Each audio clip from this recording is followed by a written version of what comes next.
আসসালামু আলাইকুম ওয়া রাহমাতুল্লাহ। প্রিয় ষষ্ঠ শ্রেণীর শিক্ষার্থী, তোমরা যারা আমার এই ফ্রি কোর্সে এনরোল করেছো তাদের সবাইকে স্বাগতম। আমি জুনায়েদ টিউটোরিয়ালের অ্যাডমিন। তোমাদেরকে বাংলাদেশ ও বিশ্ব পরিচয়ের দ্বিতীয় অধ্যায়ের আজকে আমরা পার্ট 3 তে চলে এসেছি। এর আগে আমরা প্রথম অধ্যায় শেষ করেছি। এর আগে আমরা দ্বিতীয় অধ্যায়ে এখন আমরা আছি। তো যাই হোক, বেশি কথা না বাড়িয়ে চলে যাই আলোচনায়। তোমরা যারা আমার এই ক্লাসের নোটস, পিডিএফ এগুলো পেতে চাও, তারা আমার একমাত্র ফেসবুক পেজ জুনায়েদ টিউটোরিয়ালে যুক্ত থাকতে পারো, এবং তার সাথে আমার আরও একটি YouTube channel north south online school, এখানেও যুক্ত থাকতে পারো। এগুলোতে যুক্ত থাকলে হবে কি, তুমি বিভিন্ন ক্লাসের আপডেটগুলো আগে পেয়ে যাবা। আর তুমি যদি একজনের থেকে এগিয়ে যাও, সেটা তোমার অর্জন, তাই না? আমরা প্রথম অধ্যায় শেষ করে ফেলেছি এবং দ্বিতীয় অধ্যায়ও শেষের দিকে প্রায়।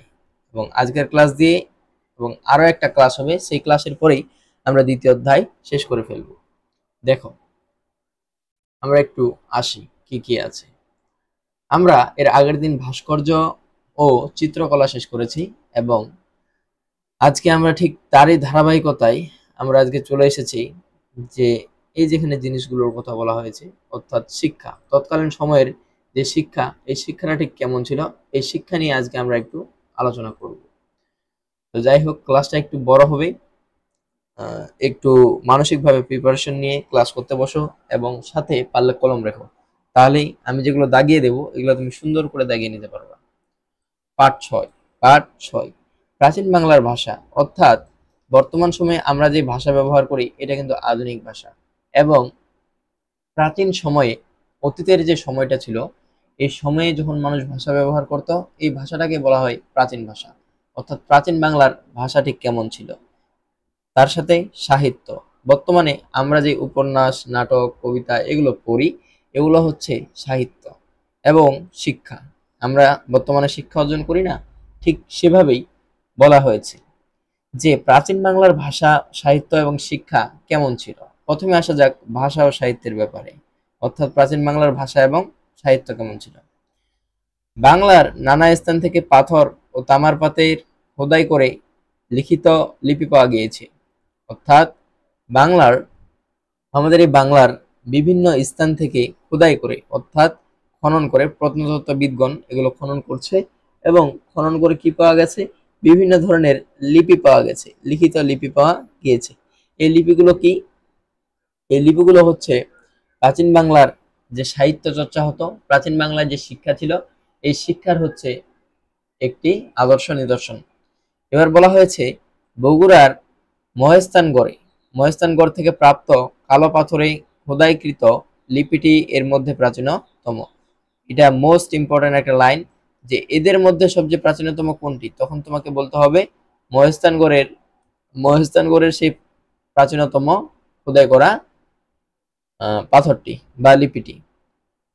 এবার বলছে গুপ্ত, পাল ও সেন যুগেও প্রচুর লিপি পাওয়া গিয়েছে। গুপ্ত যুগেও পাওয়া গিয়েছে, পাল যুগেও পাওয়া গিয়েছে, সেন যুগেও পাওয়া গেছে। এই 3 যুগেই প্রাচীন লিপিগুলো পাওয়া গেছে।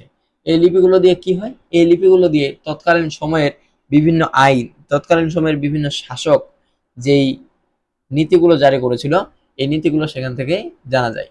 এবার বলা হয়েছে দক্ষিণ পূর্ব বাংলার শাসকদের জারিকৃত লিপির সংখ্যাও অনেক।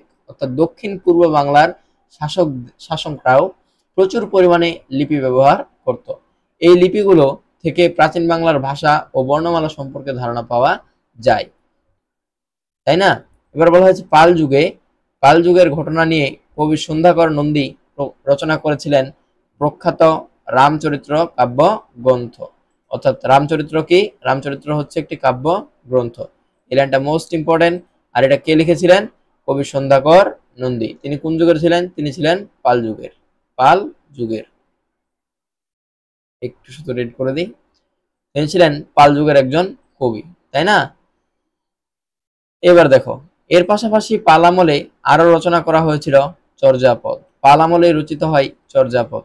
চর্যাপদ বাংলা ভাষার প্রাচীন নিদর্শন হিসেবে স্বীকৃত। চর্যাপদ হচ্ছে বাংলা ভাষার প্রাচীন নিদর্শন। সেন রাজাদের মধ্যে রাজা বল্লাল সেন দানসাগর ও অদ্ভুত সাগর রচনা করেন। এই লাইনটাও ইম্পর্টেন্ট। সেন রাজাদের মধ্যে কে রচনা করেন? রাজা বল্লাল সেন। বল্লাল সেন কি রচনা করেন? দানসাগর এবং অদ্ভুত সাগর রচনা করেন। এবার বলা হয়েছে শিক্ষা। প্রাচীন যে সময় ছিল এই সময়ের শিক্ষাটা ঠিক কিরূপ ছিল, অর্থাৎ তখন মানুষ কিভাবে শিক্ষা গ্রহণ করত। পাল যুগে আগে বাংলার শিক্ষা সম্পর্কে খুব বেশি জানা যায় না, অর্থাৎ প্রাচীন পাল যুগের আগে শিক্ষা সম্পর্কে খুব বেশি জানা যায় না। এই সময়ে শিক্ষার ব্যাপক বিস্তার দেখে অনুমান করা হয় মৌর্য ও গুপ্ত যুগেও শিক্ষার প্রচলন ছিল। মৌর্য ও গুপ্ত যুগেও শিক্ষার প্রচলন ছিল।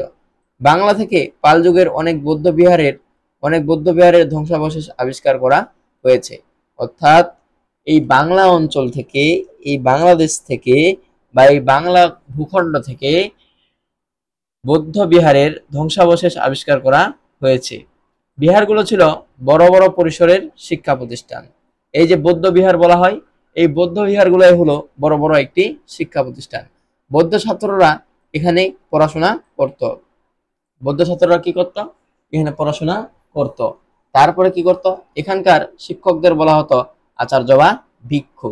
ভিক্ষু মানে আবার যে ভিক্ষা করে সে না, ভিক্ষু মানে হলো শিক্ষক। শিক্ষকদের বলা হতো ভিক্ষু। আর শিক্ষার্থীদের বলা হতো শ্রমণ, অর্থাৎ যারা তাদের ছাত্র ছিল তাদেরকে বলা হতো শ্রমণ, আর যারা শিক্ষক ছিল তাদেরকে বলা হতো আচার্য বা ভিক্ষু।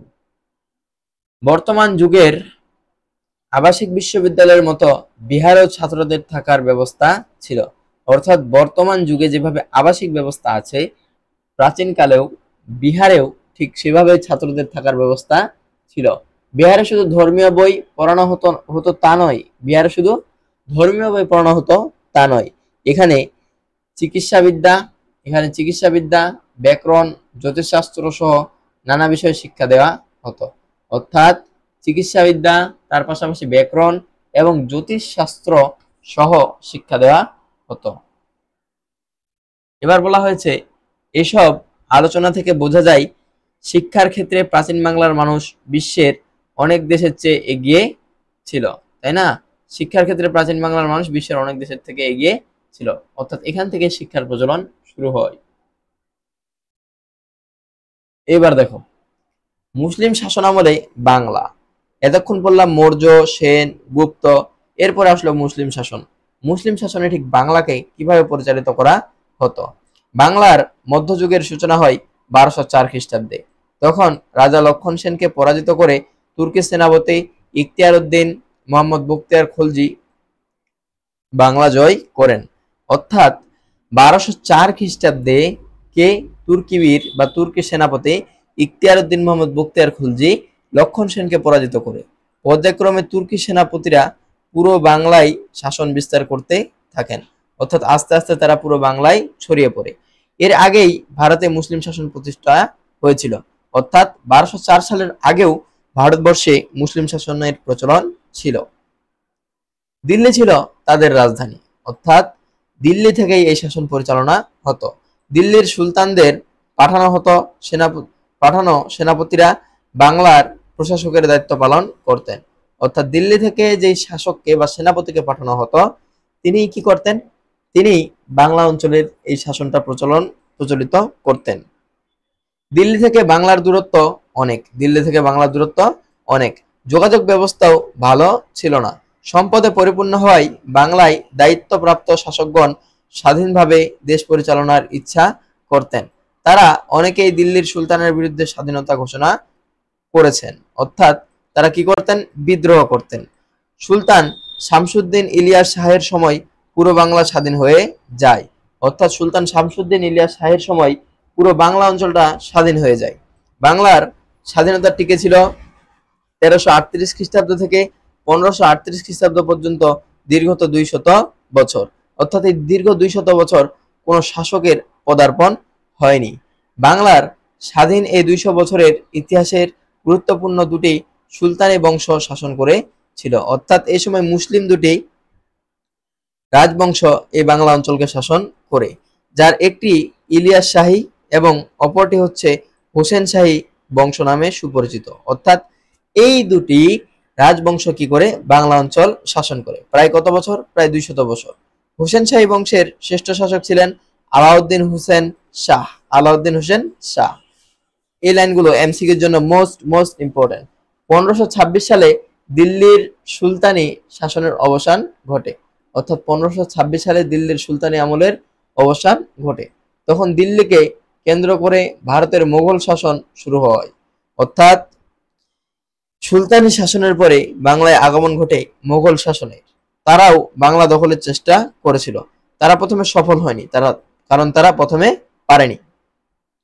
এবার বলছে বিহার অঞ্চলে তখন আফগানদের জমিদারি ছিল। এদিকে যখন মোগলরা কি করত, যুদ্ধ বিগ্রহ শুরু করে, তখন বিহার অঞ্চলে আফগান ভূখণ্ড থেকে আসা শাসকদের জমিদারি ছিল। তাদের বিখ্যাত নেতা ছিল শেরখান সুর। শেরখান সুর, তিনি শেরশাহ নামে দিল্লির সিংহাসনে বসেছিলেন। তিনিও পুরা বাংলা অঞ্চলকে শাসন করেন। তার মাধ্যমেই বাংলায় শুরু হয়েছিল আফগান শাসন, অর্থাৎ এই শেরশাহর হাত ধরেই বাংলা অঞ্চলে আফগান শাসন শুরু হয়। মোগল সম্রাট আকবরও আমাদের এই দেশ দখল করতে পারেনি, অর্থাৎ মোগল সম্রাট আকবরও আমাদের এই দেশ তখন পরিচালনা করতে পারেনি বা তাকে পরাজিত করতে পারেনি। বাংলার বড় বড় জমিদারদের তখন বলা হতো 12 ভূঁইয়া। 12 ভূঁইয়া, তারা একজোট হয়ে মোগলদের হাত থেকে বাংলাকে রক্ষা করেছিল। সম্রাট জাহাঙ্গীরের সময় 1610 খ্রিস্টাব্দে সেনাপতি ইসলাম খাঁ চিস্তি বাংলা অধিকার করেন, অর্থাৎ তিনি 1610 সালে সিংহাসনে আসেন। তখন স্বাধীনতা হারিয়ে মোগলদের অধীনে একটি সুভা তথা প্রদেশে পরিণত হয় বাংলা। এই শাসন চলেছিল 1757 খ্রিস্টাব্দ পর্যন্ত। তারপরের ইতিহাস তো তোমাদের জানা। আজকে আমরা যা জানলাম আশা করি তোমরা সম্পূর্ণটাই বুঝতে পেরেছো। আর যারা বুঝতে পারো নাই তারা ইনশাআল্লাহ আমাদেরকে জানাবা, তাহলে আমরা তোমার এই সমস্যা সমাধানে কাজ করব। তো যাই হোক, পরবর্তী ক্লাসের জন্য অপেক্ষা করো। ভালো থেকো, সুস্থ থেকো। আসসালামু আলাইকুম ওয়া রাহমাতুল্লাহ।